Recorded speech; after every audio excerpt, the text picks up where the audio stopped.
Selamat pagi anak-anak hebat, bertemu lagi dengan guru di pembelajaran hari ini. Hari ini kita akan belajar tema 4, sehat itu penting. Subtema yang pertama, pembelajaran yang pertama. Mari kita persiapkan diri kita, dan sebelum memulai kegiatan hari ini, mari kita berdoa terlebih dahulu. Ambil sikap doa. Dalam nama Bapa dan Putra dan Roh Kudus. Bapa kami yang ada di surga, dimuliakanlah namamu, datanglah kerajaanmu, jadilah kehendakmu di atas bumi seperti di dalam surga. Berilah kami rezeki pada hari ini, dan ampunilah kesalahan kami, seperti kami mengampuni yang bersalah kepada kami. Dan janganlah masukkan kami ke dalam pencobaan, tetapi bebaskanlah kami dari yang jahat. Amin. Santo Kristus dan Yesus, doakanlah kami. Amin. Dalam nama Bapa dan Putra dan Roh Kudus. Amin.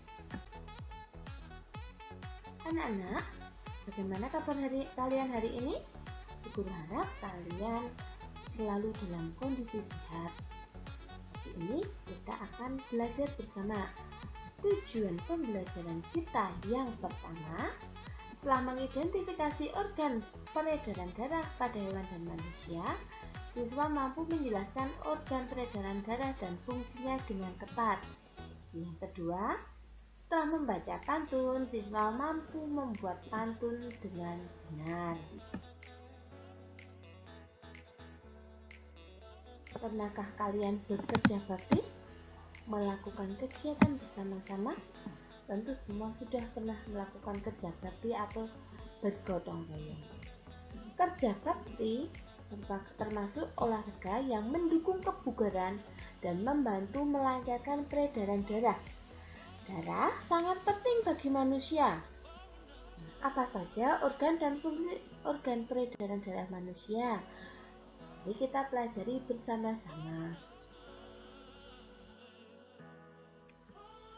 Organ peredaran darah pada manusia dan fungsinya.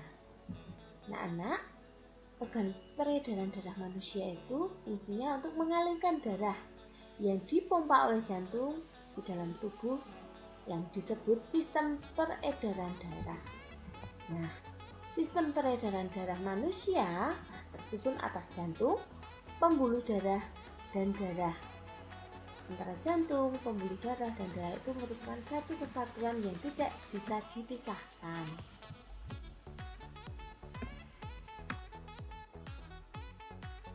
Jantung dan pembuluh darah. Jantung berfungsi untuk memompa darah yang akan diedarkan ke seluruh tubuh. Sedangkan pembuluh darah berfungsi menyalurkan darah dari jantung ke seluruh tubuh manusia.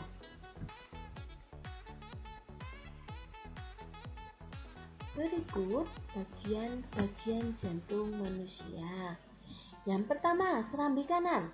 Serambi kanan berfungsi untuk menerima darah yang kaya CO2 atau karbon dioksida dari seluruh tubuh. Sedangkan bilik kanan berfungsi untuk memompa darah yang mengandung karbon dioksida ke paru-paru. Sedangkan serambi kiri, kebalikan dari serambi kanan, berfungsi menerima darah yang kaya oksigen dari paru-paru. Sedangkan bilik kiri berfungsi memompa darah yang kaya oksigen ke seluruh tubuh manusia. Nah, berdasarkan aliran darah, peredaran darah ada dua macam, yaitu peredaran darah besar dan peredaran darah kecil. Peredaran darah besar berasal dari bilik kanan ke kapiler seluruh tubuh, kemudian ke pembuluh vena atas dan bawah, dan masuk ke serambi kanan. Peredaran darah kecil berasal dari bilik kanan ke arteri paru-paru, kemudian ke paru-paru, ke pembuluh vena paru-paru, dan ke serambi kiri.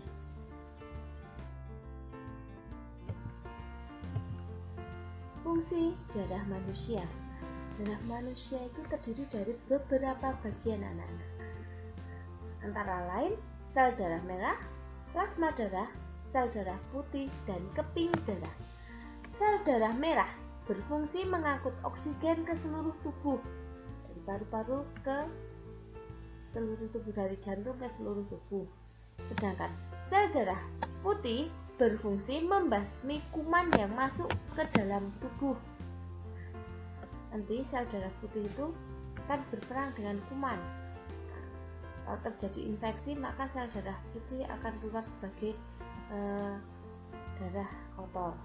Sedangkan plasma darah berfungsi mengedarkan zat makanan ke seluruh tubuh, dan keping darah berfungsi untuk menutup luka jika tubuh kita mengalami cedera atau luka.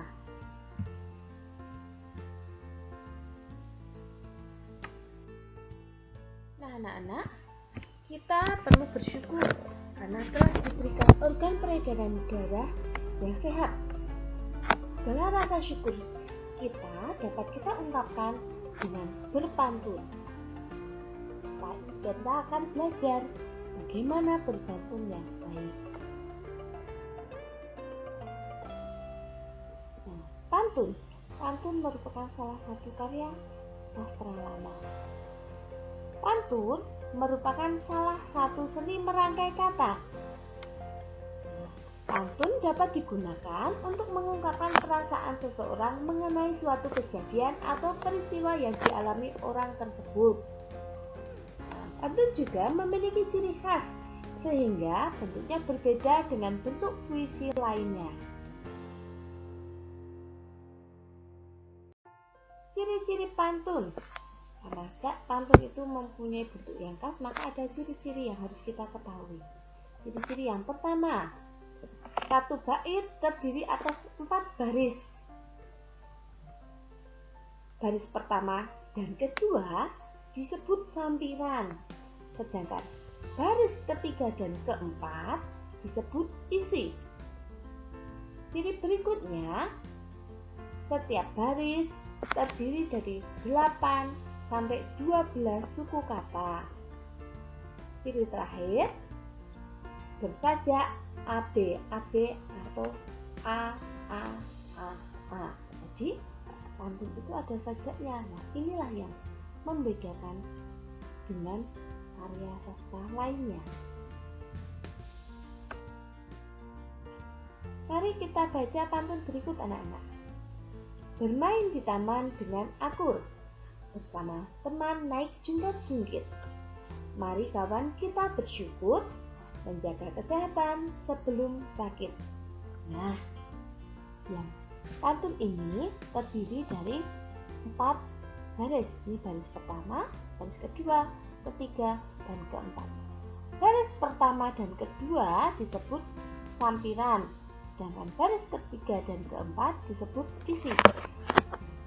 Jumlah suku kata ini antara 8 sampai 12 suku kata setiap barisnya. Sedangkan yang disebut sajak adalah bunyi akhir ini. AB, akur dengan bersyukur. Ini A. Jungkit dengan sakit. Ini yang disebut sajak pantun. Setelah mengetahui ciri-ciri pantun, maka kita akan mengenal jenis-jenis pantun. Ada pantun nasihat, pantun jenaka, pantun agama, pantun teka-teki, pantun nasib, pantun perkenalan, dan pantun kiasan. Itu merupakan berbagai jenis pantun. Nah, anak-anak, dari materi tadi, mari kita mengerjakan latihan soal berikut. Ada 5 soal. Nanti silakan kalian kerjakan di buku tugas kalian. Ditulis soal jawab. Dan jangan lupa ditulisnya yang rapi ya. Anak-anak, sampai di sini pertemuan kita hari ini. Sebelum kita akhiri kegiatan hari ini, mari kita tutup dengan berdoa bersama. Dalam nama Bapa, Putra, dan Roh Kudus. Amin. Kemuliaan kepada Bapa dan Putra dan Roh Kudus, seperti pada permulaan, sekarang, selalu, dan sepanjang segala abad. Santo Petrus Canisius, doakanlah kami. Amin. Dalam nama Bapa dan Putra dan Roh Kudus. Amin. Anak-anak, terima kasih atas kebersamaannya pada hari ini. Selamat belajar kembali, selamat mengerjakan tugas. Jangan lupa jaga kesehatan dan patuhi protokol kesehatan. Terima kasih, salam sehat, tetap semangat belajar berkah dalam.